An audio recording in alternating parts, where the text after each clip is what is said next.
বঙ্গোপসাগরীয় দেশগুলোর আঞ্চলিক সহযোগিতা জোট বিমস্টেকের শীর্ষ সম্মেলনে অংশ নিয়েছেন প্রধান উপদেষ্টা ডক্টর মোহাম্মদ ইউনূস।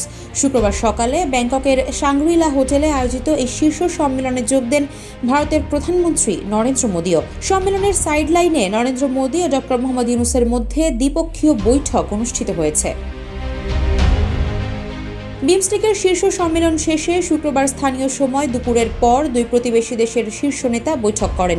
অন্তর্বর্তী সরকারের দায়িত্ব গ্রহণের পর প্রথমবারের মতো অধ্যাপক ইউনূসের সঙ্গে নরেন্দ্র মোদীর বৈঠক হলো। গত ৫ আগস্ট ছাত্র জনতার গণ অভ্যুত্থানের পর টানাপোড়েনের মধ্য দিয়ে যাচ্ছে ঢাকা দিল্লি সম্পর্ক। এমন পরিস্থিতিতে আজ অধ্যাপক ইউনূস ও নরেন্দ্র মোদী প্রথমবারের মতো আলোচনায় বসলেন। অবশ্য আজকের দ্বিপক্ষীয় আলোচনার আগে বৃহস্পতিবার বিমস্টেক নেতাদের সম্মানে আয়োজিত নৈশভোজে ডক্টর মোহাম্মদ ইউনূসের সঙ্গে নরেন্দ্র মোদীর দেখা হয়। নৈশভোজে একই টেবিলে তারা পাশাপাশি বসেছেন, বিনিময় করেছেন কুশল। নৈশভোজে ভারতের প্রধানমন্ত্রী নরেন্দ্র মোদী ছাড়াও শ্রীলঙ্কার প্রেসিডেন্ট, নেপালের প্রধানমন্ত্রী এবং দক্ষিণ এশিয়ার অন্যান্য নেতারা উপস্থিত ছিলেন।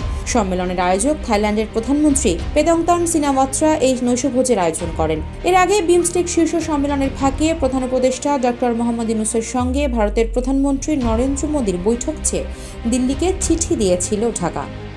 ওয়ালটন আবারও মিলিনিয়ার অফারে ওয়ালটন ফ্রিজ কিনে আপনিও হয়ে যেতে পারেন মিলিয়নিয়ার।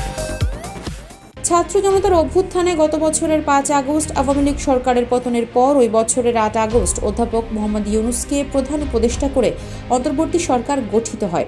এরপর দুই দেশের সম্পর্ক ঘিরে এক ধরনের টানাপোড়েন চলছে। গত বছর সেপ্টেম্বরে জাতিসংঘের সাধারণ পরিষদের অধিবেশনে বাংলাদেশের প্রধান উপদেষ্টা এবং ভারতের প্রধানমন্ত্রী যোগ দিলেও তাদের দেখা হয়নি। মোদী দেশে চলে আসার পর নিউ ইয়র্কে পৌঁছান ইউনূস।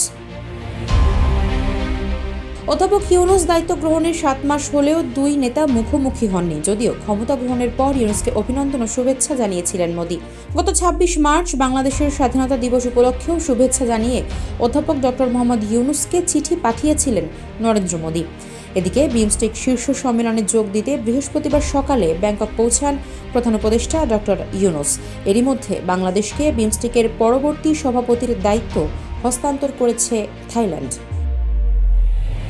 আফসারা নাজ, নিউজ ডেস্ক, ইত্তেফাক।